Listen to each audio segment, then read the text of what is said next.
Olá, que prazer estar junto com você outra vez. Tem muitas coisas boas no mundo, né? Tem literatura, tem cinema, tem viagem, e tem comunicação, tem sociedade, tem uma porção de coisas que nos encantam, nos preocupam, nos provocam emoções. E hoje a gente vai falar sobre esta mistura de emoções, de coisas que nós vivemos no dia a dia e de coisas que nós desejamos. Essa mistura toda faz parte deste episódio do Pode Tudo.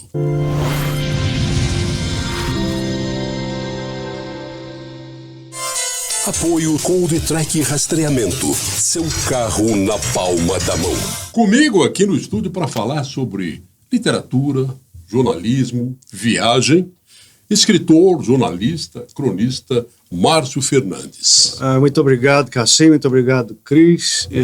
Nós estamos aqui, para mim é um prazer imenso. Para mim é uma satisfação te receber aqui depois dessa viagem, desse tour seu pelo um pedaço da Europa, né? Tanto a parte oeste como do leste europeu. Eu fiz agora Europa e Oriente Médio. Né? Você teve no Oriente Médio também? Tive também. Né? No Oriente Médio eu tive Israel e Chipre. Chipre. Eu li suas crônicas, porque você foi fazendo o seu trajeto e mandando crônicas para uma opção onde você tem uma coluna.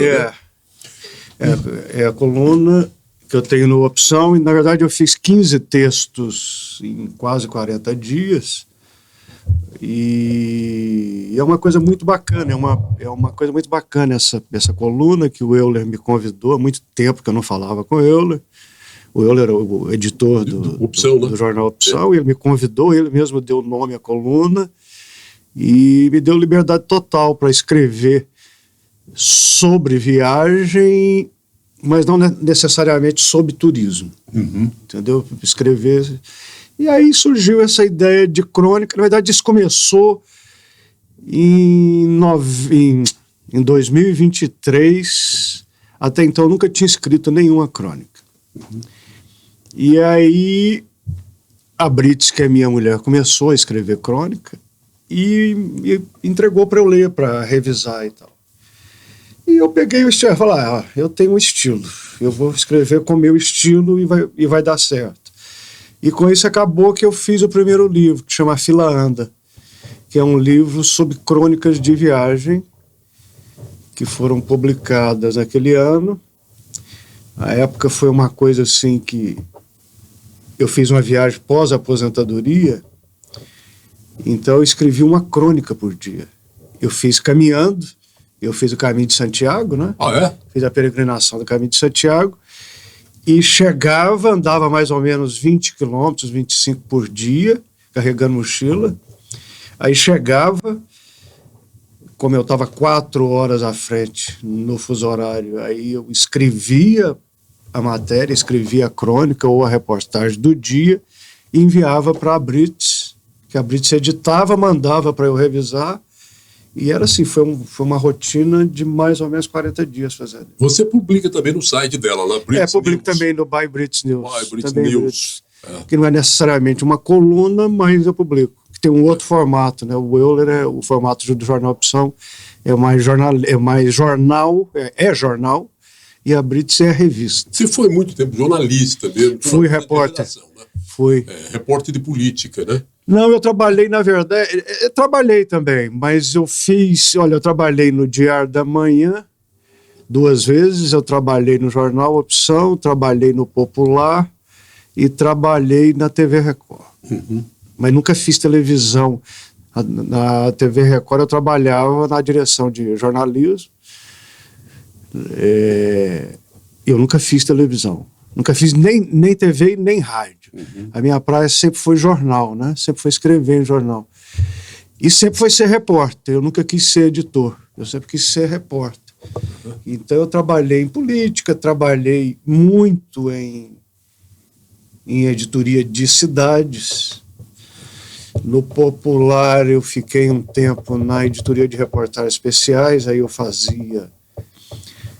teve semana que eu fazia 3 capas por semana.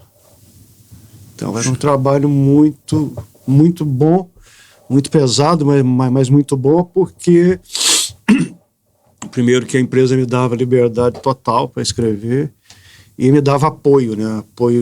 Apoio material para fazer as reportagens. Então, se eu precisasse ir em São Domingos, que são 500 quilômetros, eles arrumavam avião. Quer dizer, eu sempre tive um suporte extraordinário da empresa para fazer as melhores reportagens. Então, eu li as suas crônicas todas, você sempre mandava o link, né, com a crônica que tinha sido publicada. Eu fui acompanhando a sua viagem pelas suas crônicas e lá você tem toda a liberdade.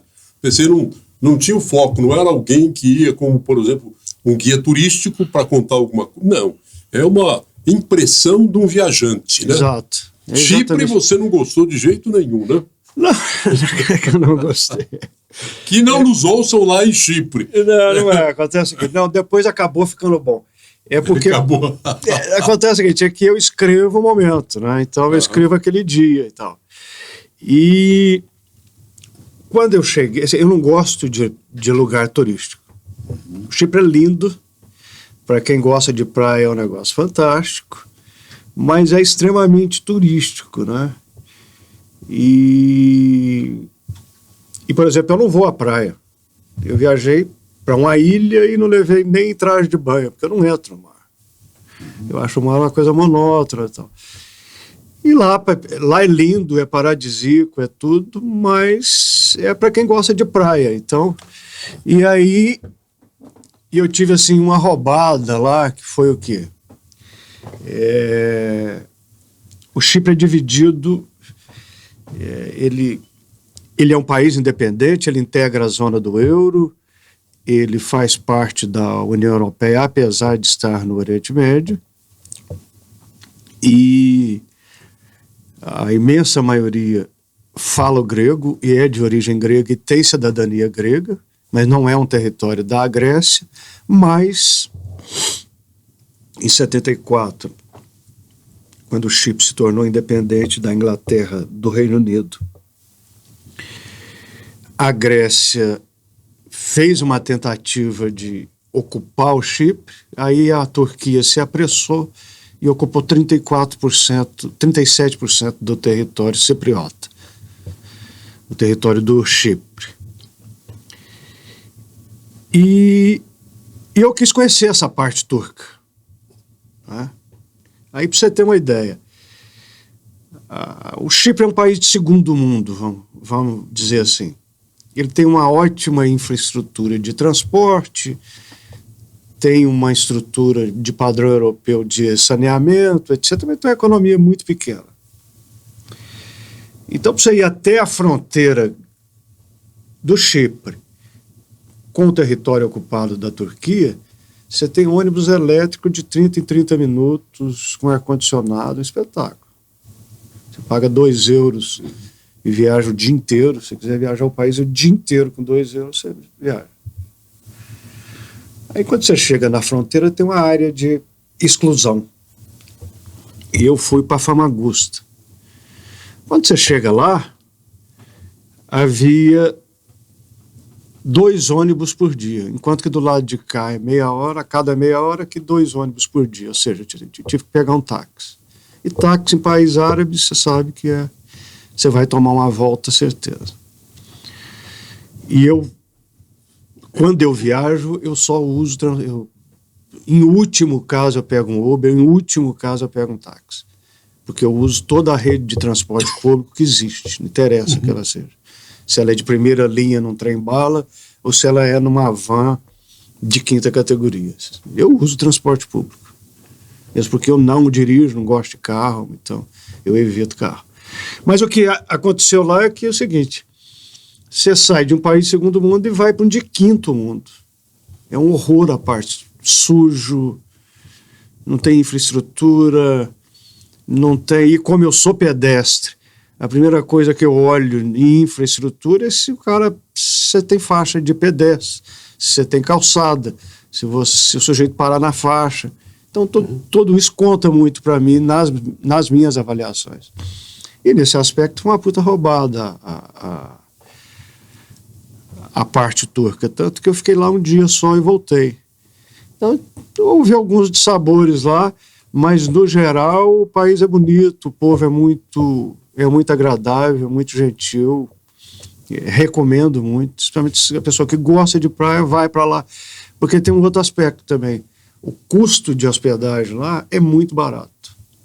Nós estamos falando assim entre 20% e 30% de uma capital europeia importante. Mas há muita diferença, assim. É um pedaço da Turquia nessa parte que Turca, é turco, chama República Turca do Norte do Chipre. E lá, por exemplo, para você ter uma ideia do atraso, Famagusta é uma cidade antiga, que ali por volta do século XIV, ela foi edificada por normandos e venezianos, então tem uma muralha muito interessante, com um perímetro de uns 3 quilômetros, mas está em ruínas. Tá, né? Toda a parte ocidental que foi construída como catedrais, igrejas, está tudo em ruína. E o interessante, porque eles ficaram, o Chipre inteiro fez parte do Reino Unido de 1880 e alguma coisa a 1960. Né?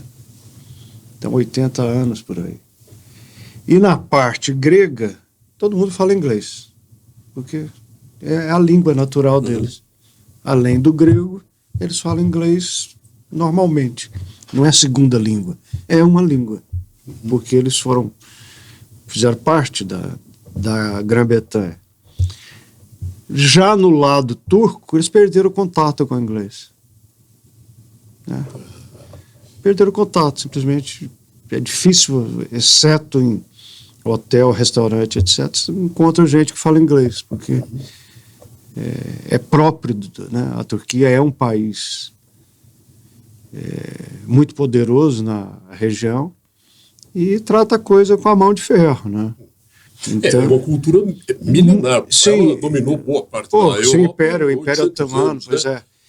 Então, para você ter uma ideia, Nicósia, que é a capital do Chipre, é dividida em duas partes, uma parte turca e uma parte cipriota, né?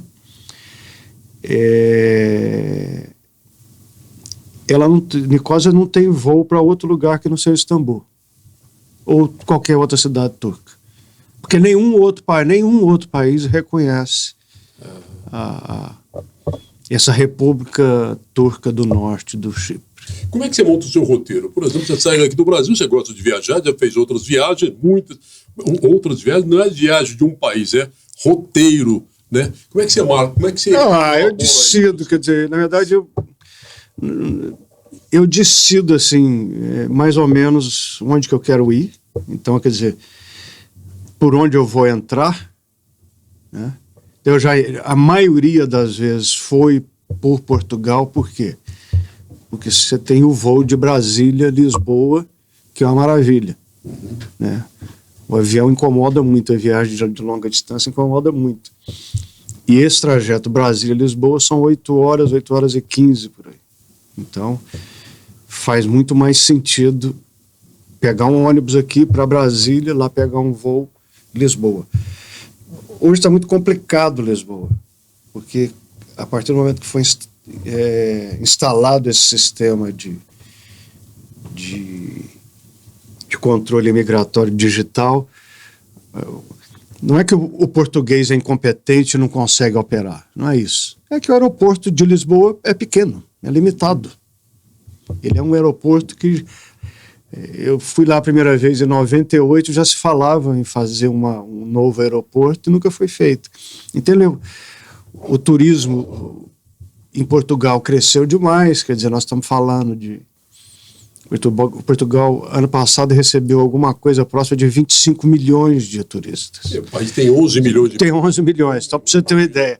O Brasil, com Copa do Mundo, com Olimpíadas, ele nunca chegou a 6 milhões. Nunca chegou. Então, Portugal recebe 25 milhões e a porta de entrada é Lisboa. Então, o sistema está colapsado. Então, mas enfim, o que eu faço eu começo por uma capital europeia e aí eu decido o que eu vou fazer. Então, eu já fui Eu já fui para lugares, por exemplo, que poucas pessoas vão, como o Líbano. Né? Líbano eu fui para fazer a Via Francígena, que é uma caminhada de longo curso na Itália. Eu não sou religioso, mas é uma que você vai até Roma.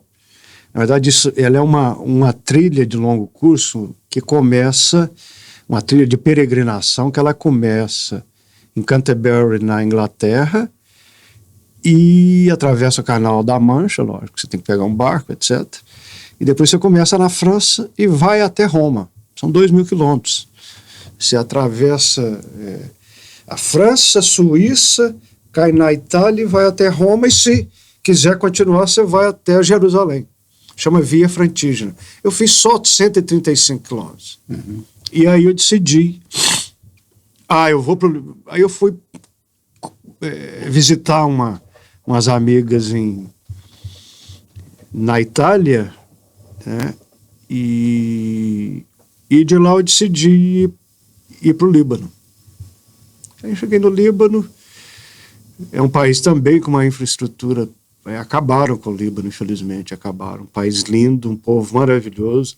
Quando você fala que é brasileiro, eles desesperam, porque é mais ou menos como Portugal, né? Eles têm sempre um parente aqui, né? Tem sempre um parente aqui. Inclusive em Goiânia, me disseram de falar de Goiânia, me falaram de Anápolis, me falaram de Catalão, que é uma coisa que eu gosto ao viajar. Quando eu estou viajando, eu converso com todo mundo, né? Isso é uma coisa que eu gosto muito. Então, eu sou filho de libanês. Pois é, então, é um povo maravilhoso, cara. Um povo maravilhoso, infelizmente, o país... Coitado, ele não briga com ninguém, mas briga lá dentro. Do lado, exatamente. O Líbano não tem conflito com ninguém, mas o problema está lá dentro desde a Guerra Civil, que começou em 76, e é um problema que... Então o país... Por exemplo, Beirute, que era para ser, foi, né, uma cidade maravilhosa, linda, ainda é muito, muito, muito bonita. Mas o que é que eles fizeram? Eles destruíram toda a arquitetura de influência francesa, que lá foi uma colônia francesa, e mesmo árabe, né? E hoje parece uma Miami, parece uma Dubai que eu não conheço. Quer dizer, só prédio de vidro, que eu acho um horror, que simplesmente cobre a orla toda. E em Beirute, por exemplo, você não tem acesso ao mar. Você tem um acesso em uma área muito limitada, porque o resto, os hotéis e condomínios verticais dos milionários, simplesmente lotearam a praia. Você não tem acesso à praia. Se você quiser ir na praia em Beirute, você tem que andar 20 quilômetros. E o sistema de transporte público é simplesmente indecifrável. São vans numeradas que partem para determinados lugares, mas não tem uma rodoviária específica, não tem uma... Então, assim, a parte de locomoção lá foi muito difícil. Mas e também eu já fui para... Eu estava na Europa Ocidental, eu já estive na Ucrânia, em 2002. Essa foi uma viagem que eu fui a convite da embaixada. Eu já tive na embaixada brasileira lá para cobrir uma homenagem que a embaixada fez para Clarice Lispector e uma exposição sobre Niemeyer, sobre Oscar Niemeyer. Eu já fui na Armênia, já fui na Geórgia, Israel. Eu já fui três vezes. Israel é uma coisa interessante, que a primeira vez que eu cheguei em Israel, no dia que eu cheguei, começou a primeira guerra de Gaza. Exatamente no dia que eu cheguei. E eu fui... a gente tinha um amigo lá, que é o Herbert Ribeiro, filho do Jornal Opção, né? Filho do Herbert. E eu fui com ele, né? Eu e Brits fomos com ele para a linha de frente da guerra no sul de Tel Aviv, né? E um foguete, né, uma bomba de Gaza, lançada pelo Hamas. A gente estava na cidade que chama Sderot, que fica bem na fronteira com Gaza. Caiu a 500 metros da gente. Uma coisa horrorosa, uma onda de choque violenta. E no momento foi muito engraçado, porque o Herbert estava fazendo a matéria dele e a gente estava com o motorista, né? E o motorista era um judeu francês de origem líbia. Gente fina o cara e tal. Grande, forte o cara. Só que ele entrou em pânico. A bomba que fica... Sim, mas ele entrou em pânico. Ele entrou em pânico e perguntou o que nós vamos fazer agora. Eu falei, você não sabe, nem imagina eu que não sou daqui, que não conheço nada. É minha primeira bomba na vida. E aí, a gente nunca esquece. A primeira bomba a gente nunca esquece. E o cara entrou em pânico, rapaz. E eu fiquei dos mais tranquilos, né? Falei, pô, tenho que procurar um abrigo. Mas já tinha caído mesmo. Aí logo, sempre que acontece isso, o exército israelense, as forças de defesa israelenses já chegam, isolam a área, tomam conta, verificam se tem feridos, se tem, enfim. E depois eu fui lá agora, durante a guerra. Cheguei dessa viagem, eu fiquei lá 10 dias durante a guerra, mas foi durante o cessar-fogo, o espaço aéreo estava aberto, não aconteceu nada. Fiquei só em Tel Aviv, a vida absolutamente normal. Uhum. O cara que vai para a praia, vai para a praia. O cara que tem que trabalhar, vai trabalhar. Quem quer tomar o sol, vai tomar sol. Enfim, é absolutamente normal. E com essas notícias todas, eu me lembro bem do acidente radiológico aqui em Goiânia, né? Causou um pânico no Brasil. As pessoas de fora, a gente que morava aqui, cobria, inclusive, eu cobri todo o acidente, o tempo todo. Sabia as partes que tinha algum problema e o resto da cidade tinha uma vida normal. Mas eu recebi ligações de parentes longe que eu não via há muito tempo. Como é que tá aí? Não tá correndo perigo? Como é que tá a vida?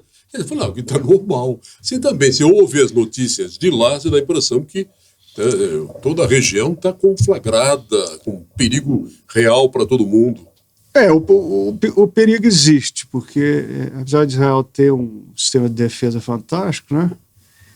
Mas ele não consegue interceptar 100% dos mísseis que são lançados contra o território israelense. Então existe o risco real, tanto que todo local que você fica hospedado em Israel, ou ele tem o próprio abrigo, ou ele tem orientação para um abrigo antiaéreo. Então você já tem, assim como você chega no hotel, você tem uma placa da saída de emergência, lá tem a placa de saída de emergência e a orientação de onde está o abrigo mais próximo. Se é no próprio prédio ou se é fora do prédio em abrigo público. Que tem para todo lado na rua. Você está andando na rua, você tem as placas indicando o abrigo mais próximo. É a coisa da rotina deles. Mas não é nada que apavorante, ao contrário, o país é muito vibrante, o país é muito interessante, o país é muito tecnológico, e uma coisa muito interessante, né? Hoje Israel está vivendo o que eles chamam de redenção. O que é a redenção? É que Israel foi fundado por judeus da Europa, especialmente do norte da Europa Central, após o Holocausto, né, os sobreviventes do Holocausto, que são chamados judeus Askenazi. Logo depois da declaração da independência em 48, os judeus que viviam muito bem, absolutamente integrados nos países árabes e no norte do Oriente Médio e no norte da África, foram expulsos desses países e foram para Israel. Depois foi a vez dos judeus do Iêmen. Depois foi a vez dos judeus da Etiópia. E agora estão chegando os judeus da Índia. Então o país é um grande mosaico de raças que hoje eles chamam de redenção, o quê? Tem europeu se casando com etíope. Então Israel está virando uma grande mistura de gente de todos os continentes, que tem naturalmente origem judaica, porque a diáspora aconteceu, eles dispersaram mais de 2.000 anos por todos os lados, e agora estão retornando e se integrando. Então, a gente que é brasileiro se sente absolutamente em casa, porque nós somos produto de uma imensa miscigenação, né? É comum até as pessoas confundirem muito o judaísmo como nacionalidade, quando não é, né? Então, Não, por não isso é. que tem gente do mundo todo. Do mundo inteiro. Judeu. Ele é judeu. E lá, né, então, você se sente muito em casa. E depois eles são, assim, em Jerusalém é diferente, mas em Tel Aviv é uma cidade de praia absolutamente informal. É como se você estivesse num Rio de Janeiro sem violência. Na verdade, é o seguinte, todo mundo pergunta, pô, mas o que você está fazendo aqui? Olha, eu me sinto muito mais seguro aqui do que no meu país, porque aqui pode ser que caia uma bomba, pode ser, uma situação de guerra, etc. No meu país, é certeza de que alguém vai enfiar um revólver na minha cabeça e me dar um tiro para tomar o meu celular. Que é o que acontece. O Brasil tem... Então todo mundo fica, olha, porque em Gaza houve 30.000 mortos, que houve um genocídio. Ora, o Brasil tem 40.000 homicídios por ano. Então nós temos nós temos um genocídio por ano e ninguém fala nada. Ninguém fala nada. Acontece, né? Nós temos 40.000. Esse número já foi de 60.000 por ano. Hoje é 40.000 homicídios por ano. Acidente de transporte, mortes e acidente de transporte, nós temos 37.000. Então, essa história de que o Brasil é um país pacífico, não, o Brasil é um país violento, extremamente violento, e o brasileiro é um povo violento. E outra coisa, então, quer dizer, lá eu me senti muito mais seguro do que aqui. E, quer dizer, de você imaginar que no Brasil hoje se falsifica água mineral, é uma coisa que não dá para entender, entendeu? A gente vê algumas coisas. Não dá. Vídeo, gente roubando vaso que fica do lado de fora, vaso com flor, roubando. Pois então, furtando, quer dizer, você veja bem, em todo lugar da Europa, porque eu faço tudo, praticamente, o que eu não posso fazer com transporte público, eu faço a pé, rigorosamente a pé. Então eu ando a pé o tempo inteiro. Então, em todos os parques, e por menor que seja a reserva, você tem fornecimento gratuito de água potável. No Brasil não tem porquê em nenhum parque. Agora não tem nenhum parque que tem água. Oferecendo água, é verdade. Agora, aqui por quê? Não sei. Primeiro, porque não tem política orientada para isso. E segundo, que certamente se você instalar o equipamento para fornecer a fonte para fornecer água, isso vai ser furtado. Ou vai ser vandalizado, ou vai ser depredado. Alguma coisa de ruim vai acontecer.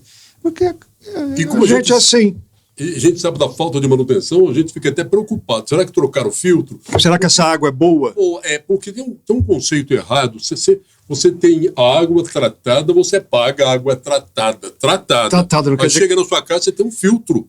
Porque ela não... Você não confia na qualidade daquela água. Porque tem dois problemas aí. Ou a água tem excesso de produto químico, ou ela tem coliforme. Então você tem que filtrar. Você tem que filtrar a sua água. Que coisa doida. Enquanto que lá na Europa, por exemplo, nos Estados Unidos, que eu conheço pouco, eu já até estudei lá, mas enfim, eu conheço mais a Europa. Somente a Europa, você abre a torneira e pega a água e bebe. É normal. É uma coisa normal, uma coisa que... Não existe filtro disso, não existe isso lá. Quem assiste filme, vídeo, vê... Bebe água normal. Imagina, não tem nada. Isso, hein? Né? Não é mesmo porque, por exemplo, nos Estados Unidos, tudo tem consequências civis graves, né? Se uma companhia de saneamento faz alguma coisa que prejudica a sua saúde, o custo indenizatório disso é muito alto. O direito deles civil é extremamente reparador. Você me disse uma coisa, numa das conversas que eu tive com você, para a gente marcar essa nossa Nesse nosso bate-papo, você não saiu à noite. Eu tenho medo. Não saio. Sai à noite, eu tenho Não medo. saio. Lá você saía à noite, né? Nos países por onde você andou, você saía à noite? Saio muito pouco, muito pouco, porque na verdade eu sou meio diurno mesmo, né? Então, na verdade, quando à noite eu me dedico a escrever, por isso as crônicas, né? Eu me dedico a escrever o que eu fiz durante o dia, mas lá é por uma questão de opção mesmo, porque eu sou mais diurno mesmo. Eu costumo exaurir o dia e me recolher à noite. Não sou muito de frequentar restaurante. Eu não vou a bar, por exemplo, por mais interessante que for. Eu vou assim, para te falar a verdade, já tem muito tempo que eu não vou, mas eu ia.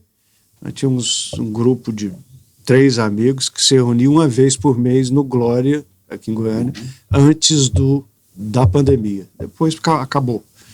Então, assim, eu não vou em bar, não frequento bar, não frequento restaurante também, não tenho, não é muito minha praia, já foi. Então, falando isso com um jornalista, né, fica um negócio meio assim, diferente, né? O jornalista sempre gosta de se encontrar em bar, né, pois aquelas resenhas do dia, né?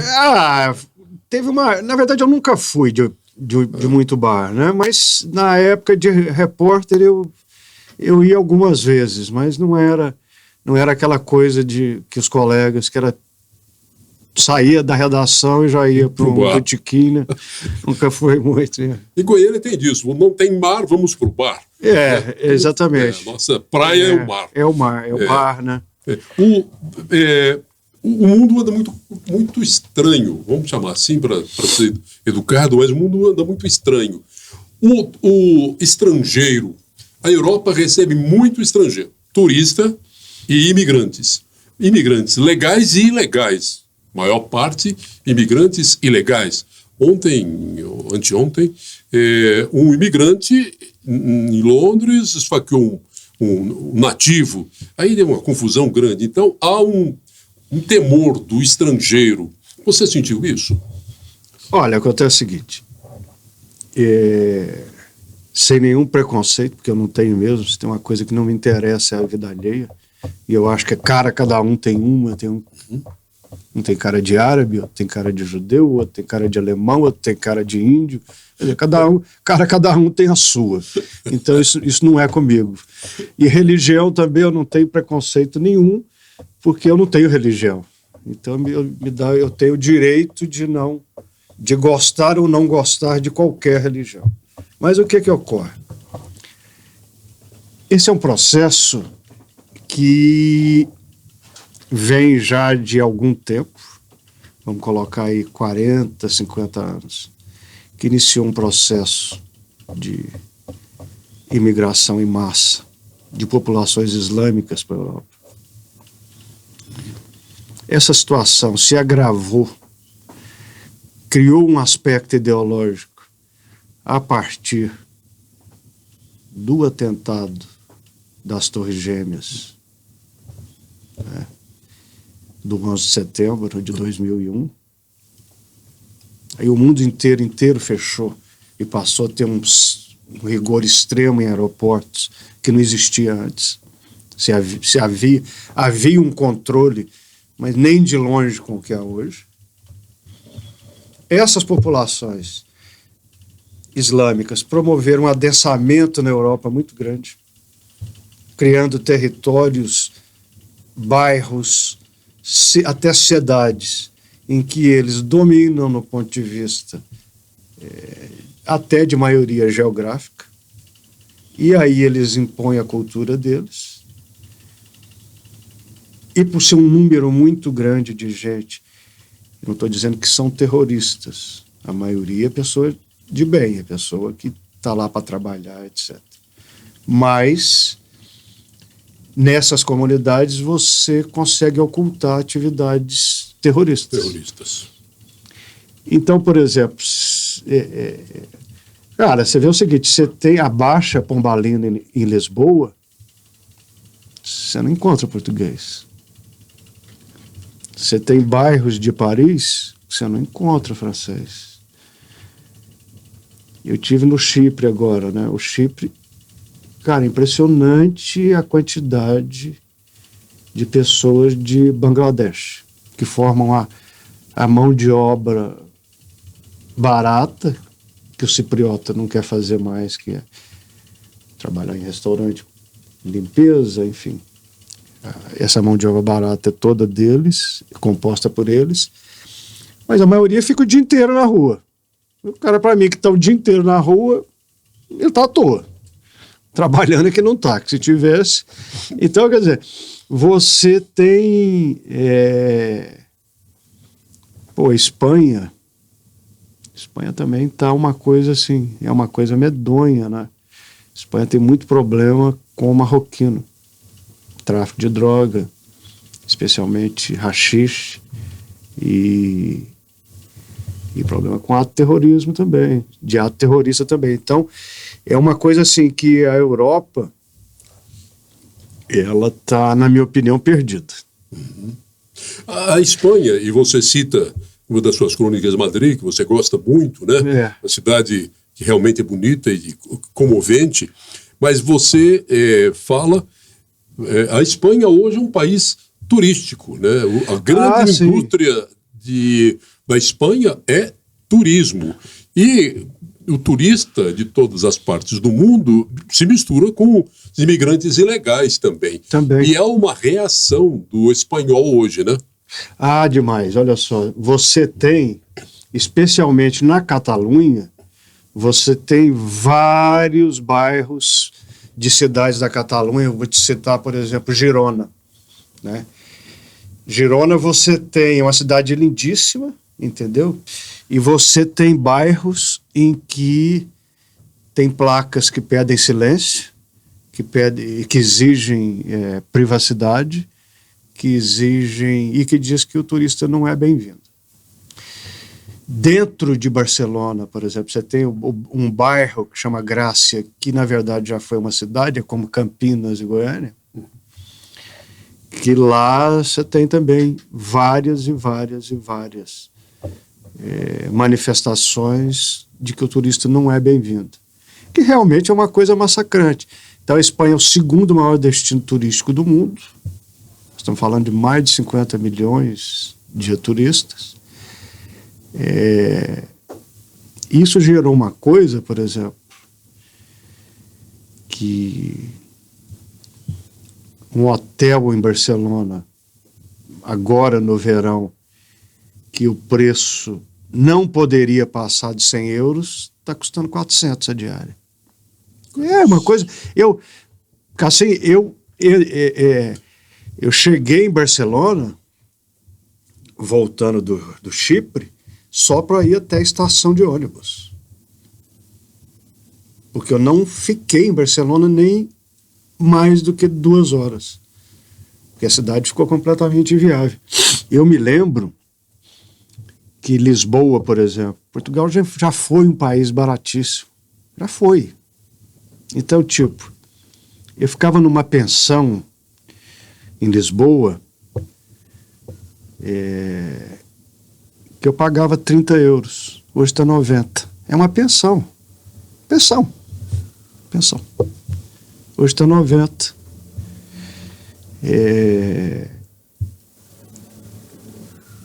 Ainda assim, nesses países a alimentação ainda tem um preço bem competitivo em relação ao Brasil. É mais ou menos o equivalente à alimentação, só que de muito melhor qualidade, né? Mas voltando nesse assunto, eu acho que a Europa ela precisa repensar essa política de imigração dela, porque a coisa saiu do controle. E eles passaram a conviver com criminalidade que não existia. Quer dizer, você constrói uma sociedade, investe na qualidade para as pessoas que construíram essa sociedade. Os que não construíram trazem os costumes e vêm pesar na despesa desta sociedade. Uma coisa que chama muita atenção é que nos países árabes não é aceito o costume ocidental. A mulher tem que andar acompanhada, com a cabeça coberta, o corpo todo coberto, nos países islâmicos. E eles trazem para cá esse costume. Mas se uma moça daqui for para lá e usar um vestido no joelho, vamos fazer vestido, não consegue. Ela pode ser presa, assediada, violentada. Quer dizer, então, a gente é obrigado a aceitar um costume que não é nosso, sendo que no país de origem dessas pessoas que vêm para cá, eles não aceitam os costumes nossos, né? É verdade, Skate. Eu acho muito interessante as feministas que não olham para isso. Quer dizer, o camarada, o muçulmano, ele pode ter quantas mulheres quiser, ele não precisa usar nenhuma vestimenta diferenciada, ele se veste como um ocidental, e etc. E a mulher dele tem que carregar 3, 4 crianças cobertas da cabeça aos pés, porque ela tem que representar a castidade. E ninguém fala nada. Quer dizer, será que isso é aceitável? Né? Será que isso é... Como assim? A luta não é pela mulher, na verdade. É uma ideologia. Né? Então, quer dizer, você tem 2 pesos e duas medidas aí, e que... quer dizer, eu acho que a Europa está realmente perdida. Eu acho que se não houver restrição, porque é uma coisa estrategicamente pensada. Primeiro vamos ocupar o território, mandando gente, depois vem imperialismo cultural religioso. Eu li um estudo faz tempo isso, sendo que 30, 40 anos, a França, ou boa parte da Europa, será islâmica. É porque eles são prolíficos, eles têm famílias grandes. Enquanto que o europeu está tendo 1, 2 filhos, né? Quando muito. Então você começa a ter uma queda populacional dos nativos, enquanto que os imigrantes começam a crescer muito. Não, para você ter ideia, em toda a Espanha, Alemanha, Bélgica, todos esses países fazem políticas de incentivo para que o europeu tenha filho. Porque não tem. Acabou. O europeu não quer saber de ter filho mais, enfim, por uma série de coisas. Já é uma população envelhecida, mas que tem uma expectativa de vida muito alta. Então isso tem um custo previdenciário muito alto também. E tem essas pessoas que, como você falou, elas não contribuem com o sistema, mas usam todo o equipamento urbano de saúde, de educação, etc. Eu tenho um amigo que ele foi o secretário de finanças do sistema municipal de ensino de Amsterdã. É um pouco pleonasmo, mas é mais ou menos isso. Ele era o responsável pelo setor da gestão financeira de uma secretaria municipal de educação de Amsterdã. E Amsterdã tem muita população marroquina. Muito. Que eles preservam os costumes, etc. E ele me contou, né, que a maior dificuldade do mundo era conseguir manter o cidadão holandês de origem árabe e muçulmana na escola. Eles faziam... Primeiro, que eles não aceitavam a integração com a criança holandesa, então tiveram que criar um sistema próprio para eles, e mesmo assim o índice de evasão escolar era imenso, porque simplesmente os caras não queriam ir para a escola. É coisa doida. Nós estamos tendo, o Brasil enfrenta um problema semelhante. Nós temos uma janela de oportunidade que está se fechando. O Delfim Neto tinha uma frase muito interessante, que ele dizia que o Brasil vai ser um país velho antes de se tornar um país rico. É verdade. Isso nós estamos vivendo hoje porque a população está diminuindo, as pessoas estão vivendo mais, portanto vão viver mais tempo dependendo da previdência, e vai ter menos gente trabalhando para manter essa previdência. Quando chegar a vez desses aposentarem, não haverá fundo para sustentar tudo isso. Já foi 10 por 1, né? Nós já tivemos 10 trabalhadores na ativa para 1 aposentado. E nós perdemos o bônus demográfico, se chama. O Brasil perdeu. E o que vai acontecer é que você pode ter certeza que vai vir uma reforma da Previdência de novo agora. Vai ter que ser feito. Não tem jeito. E a segunda coisa, que é uma coisa que o Ciro Gomes fala muito. O Ciro Gomes, eu sempre votei nele, porque eu acho que ele é um brasileiro especial, excepcional, de uma cultura fora do comum, mas tem um temperamento que inviabiliza, agora, né? o inviabiliza como candidato. Mas ele vai ser governador lá ele vai ser governador outra vez. Né? Então, o Ciro fala o seguinte, que além desse problema, se não tivesse problema nenhum, só esse problema desse envelhecimento da população brasileira, já seria imenso o déficit previdenciário. Só que nós estamos criando uma geração que é o motoboy, que é o motorista de aplicativo, que é, enfim, que é esse trabalhador formal, informal, mas que trabalha numa formalidade da era digital, que não contribui com nada. E ele vai receber a aposentadoria depois, né? Não se sabe. Pelo critério atual, não. Pelo critério atual, não, porque só a antiguidade acabou. O que conta é tempo de contribuição. Como ele não recolhe nada, ele vai chegar no momento que... Mas nós temos o BPC, né? Que é uma forma de ajudar quem não tem nenhum tipo de receita. Mas de todo jeito, velhice, né? mas de todo jeito... custa o erário. Custa. Né? Alguém vai ter que pagar essa conta. Hoje a gente está vivendo um momento pré-eleitoral, o Brasil está aí.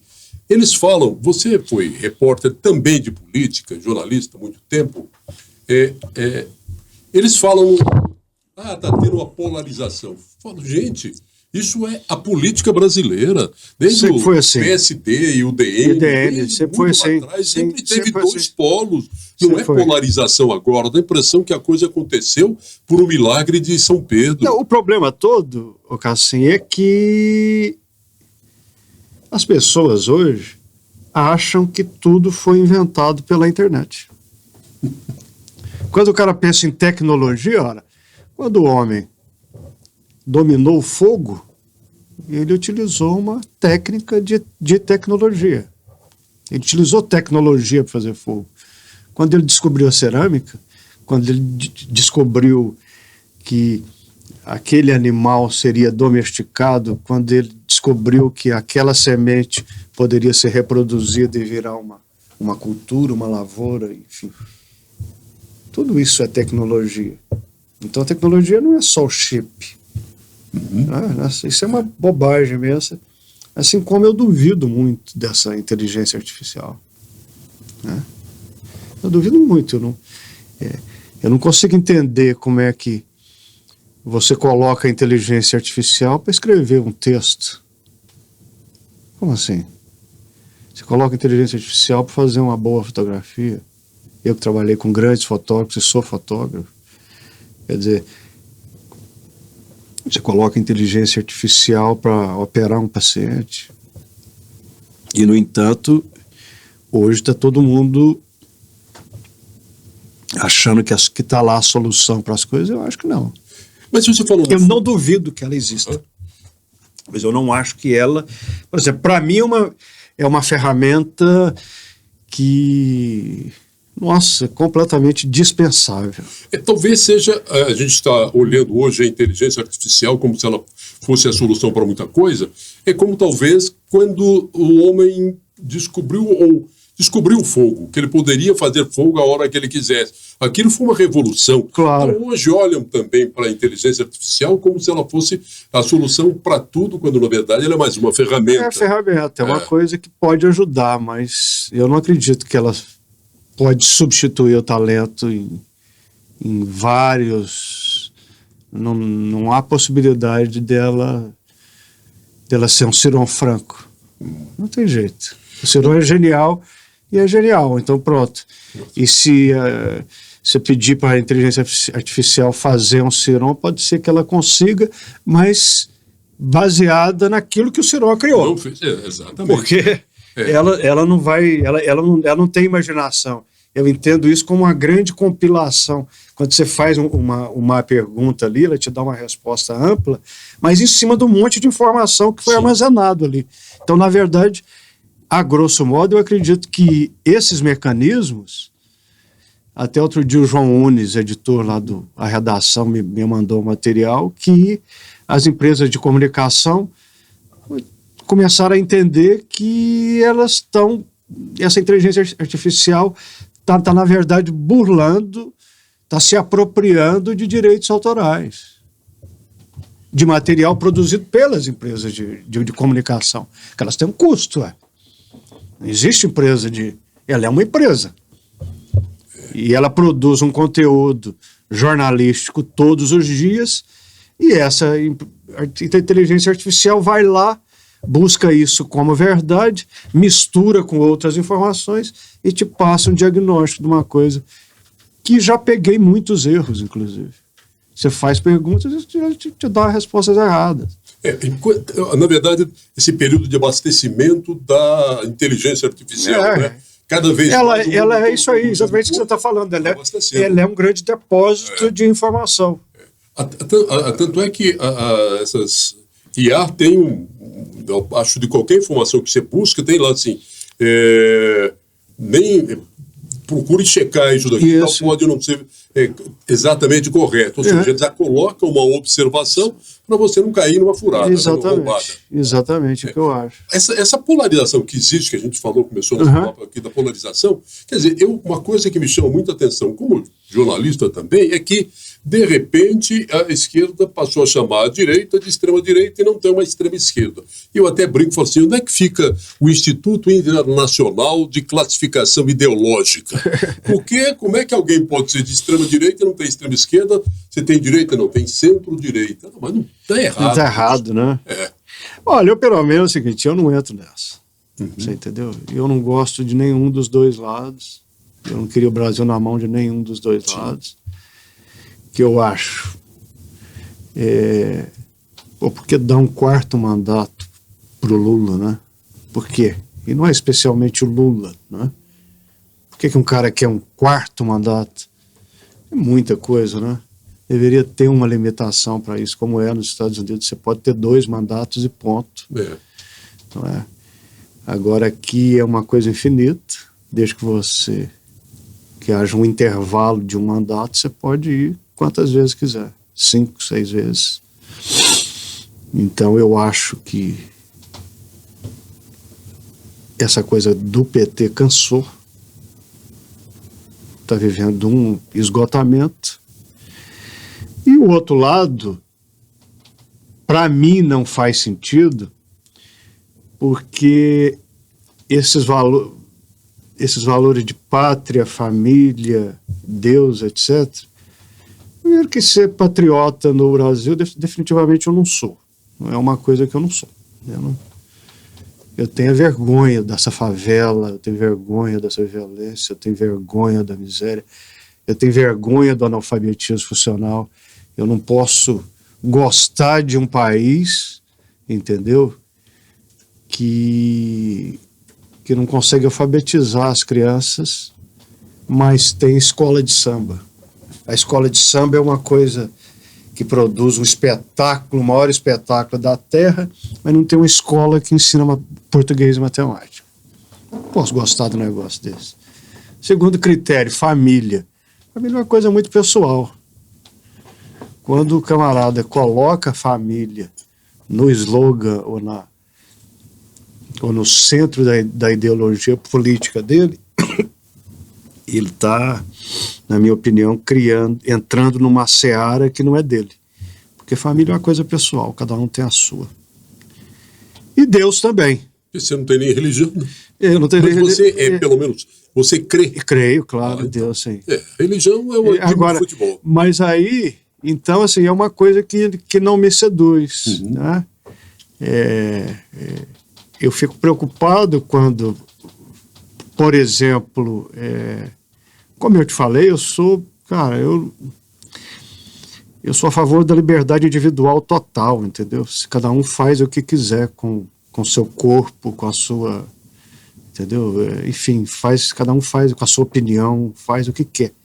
Claro que existe um limite, para isso existem as leis que limitam essa liberdade, mas até onde a lei não proíbe, eu acho que tudo é livre.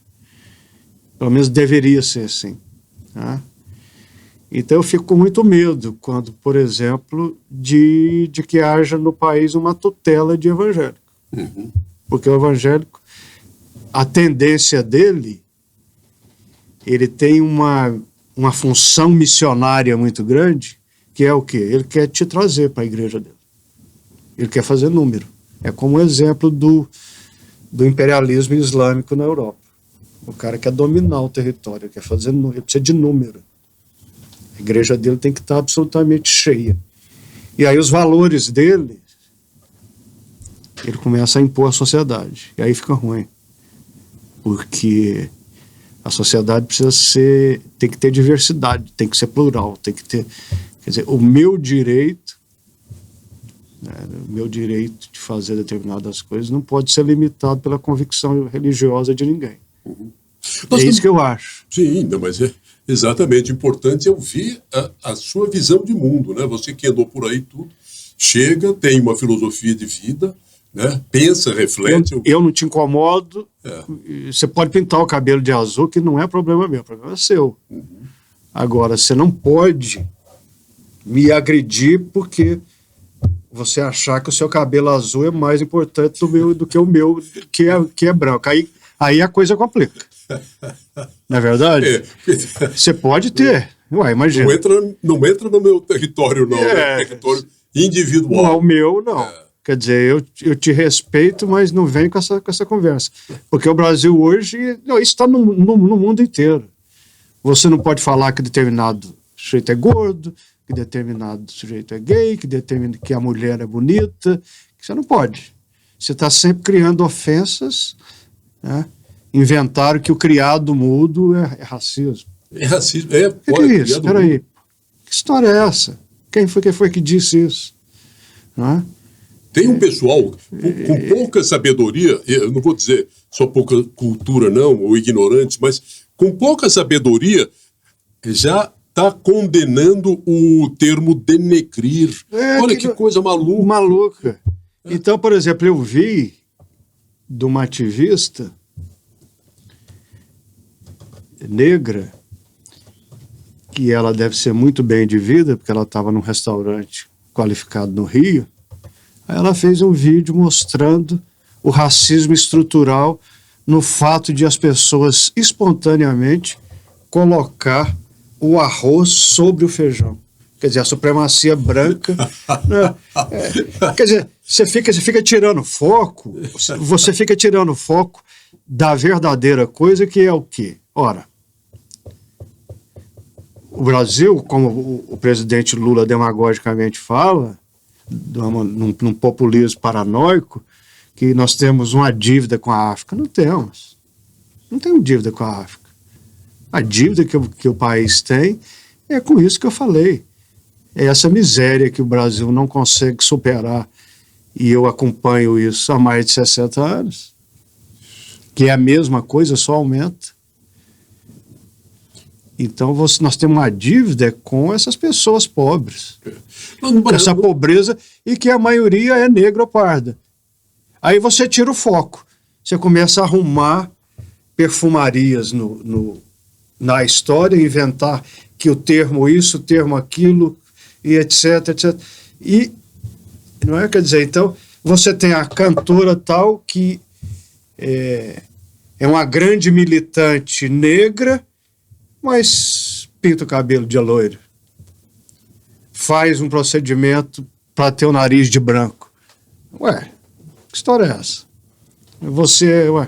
Então, quer dizer, se assuma. Então, e eu acho que essa é uma questão que o Brasil, nós temos um problema grave de pobreza e de exclusão social, entendeu? Mas nós não temos um problema grave de racismo. Mesmo porque nós somos um país extremamente miscigenado, essa é a parte boa do país. Nós estamos jogando fora um valor excepcional que nos diferencia, que é a nossa miscigenação. Na verdade, no Brasil, o que dá orgulho na gente é a natureza, né? Que já estava aqui quando Deus fez, né? Eu quero falar assim, eu quero citar, né? A gente falou que você faz crônica, mas você tem daqui o mais recente produção literária sua, né? Esse aí... Lutar pela Pátria e Viver com Razão. Esse aí foi um livro que eu fiz, é a biografia do professor Joveni Cândido de Oliveira. O Joveni foi meu professor de Direito Internacional Público em 1981 na Universidade Federal de Goiás. E desde então nós somos amigos. Fica muito, muito tempo sem nos encontrar, até que eu fui lá no cartório, lá no escritório dele, no cartório, fazer uma visita para ele, junto com a Nélia Cristina Costa, irmã do Irapuã.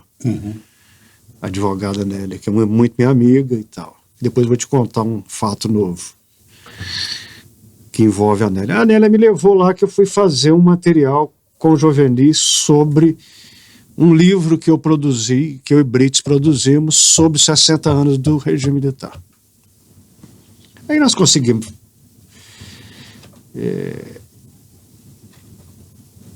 reunir colaboradores das duas partes, tanto de esquerda quanto de direita.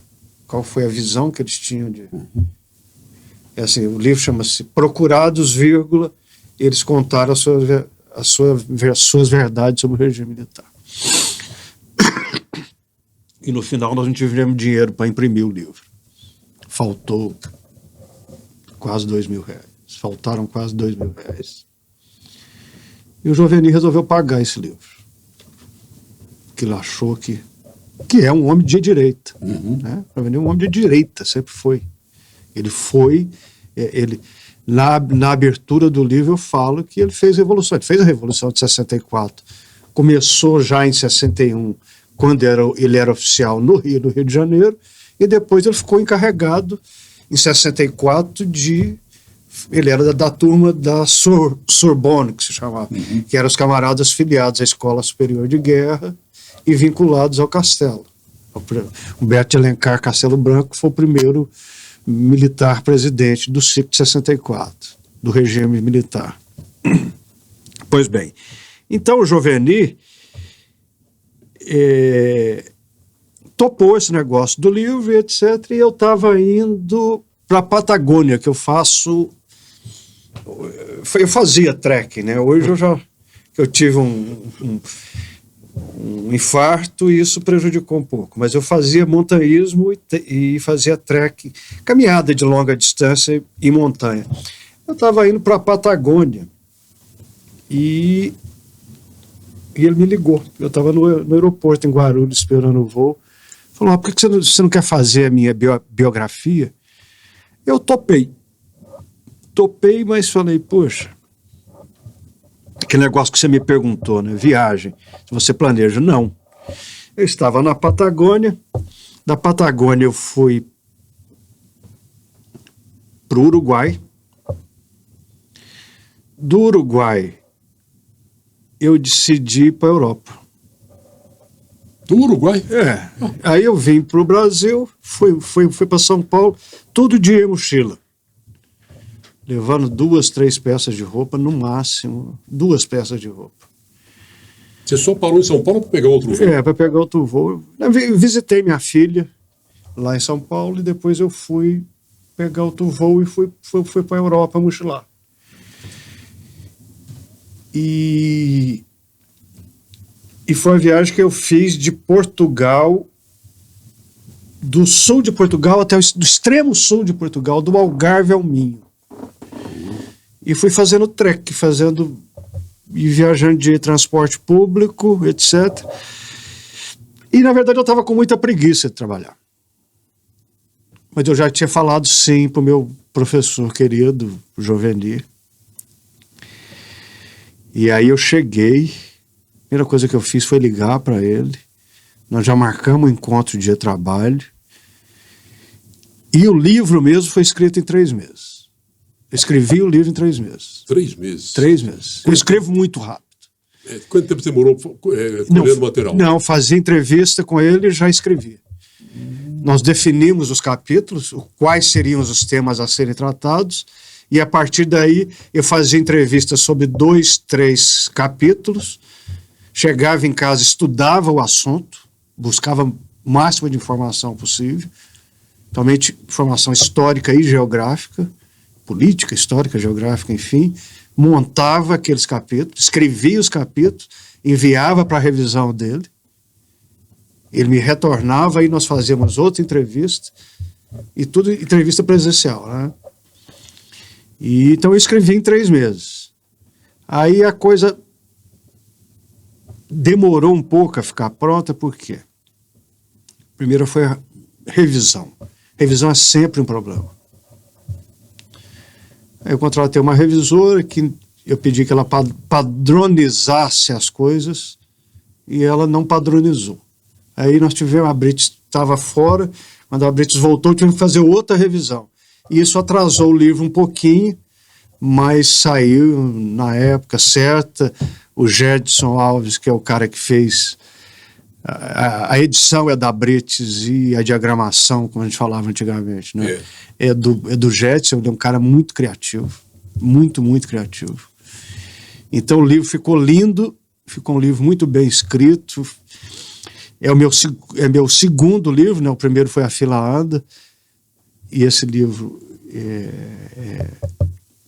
foi também um sucesso do lançamento. Eu tive na noite de lançamento lá tinha muita gente da atual autoridade atual e da história goiana. Foi feita lá na Ordem dos Advogados, na OAB. Estava lá o presidente da Ordem, Demóstenes, Irapuã Costa Júnior, enfim, quer dizer, muito concorrido, como foi o lançamento do meu primeiro livro. No meu primeiro livro, pra você ter uma ideia, A Fila Anda, né? Eu vendi numa noite 180 livros. Puxa. Por 180 autógrafos. E compareceram lá 400 pessoas. Foi uma loucura. Claro que houve um coquetel, etc. e tal, que eu ganhei esse coquetel, né? Da Flávia Coelho, que era dona lá do restaurante Viela. Mas foi muita gente, e agora eu estou com um projeto novo. Das viagens. Só para a gente encerrar esse papo, você deixou alguma coisa pendente, que é uma história que você ia contar no dia que você esteve visitando o Juvenil, que você foi com o filho do Irapuã. Com a Nélia. É que é o seguinte, nós estamos lançando, o livro está em fase de edição, é um livro novo, também de crônica, dessa vez só crônica de viagem, e a Nélia é uma excelente pintora. Então ela está fazendo uma série de aquarelas que vai ilustrar o livro, inclusive a capa. Olha. Esse é um negócio bacana. Já estamos trabalhando nisso. Vai ficar pronto esse ano. Como tem campanha, né, nós estamos vamos esperar. Mas já está sendo construído para ficar pronto esse ano. Que bom. Lança no começo do ano que vem. Eu tenho que te agradecer muito essa sua disponibilidade de ter vindo aqui, esse tempo seu para contar suas histórias, dar a sua visão de mundo. Visão de mundo, não só a visão filosófica, mas a visão de mundo, do mundo geográfico também, geográfico e social histórico. Fiquei muito honrado em receber você aqui, Márcio. Assim, a honra é toda minha e eu que agradeço. A gente se conhece, não vou falar há quantos anos, que complica, mas tem uns dias aí. E para mim é uma honra sempre estar contigo, porque você é um dos melhores jornalistas de Goiás. E na televisão, então, sempre foi o melhor, de longe, né? Na minha opinião, sempre foi. E eu tenho uma honra imensa de estar aqui contigo. Márcio, muito obrigado mais uma vez. Vamos nos encontrar em outras ocasiões, se Deus quiser. Falou, então. Muito obrigado.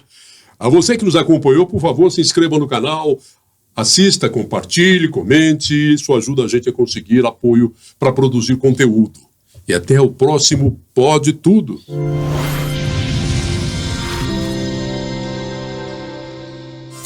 Apoios com o Ditrec Rastreamento. Seu carro na palma da mão.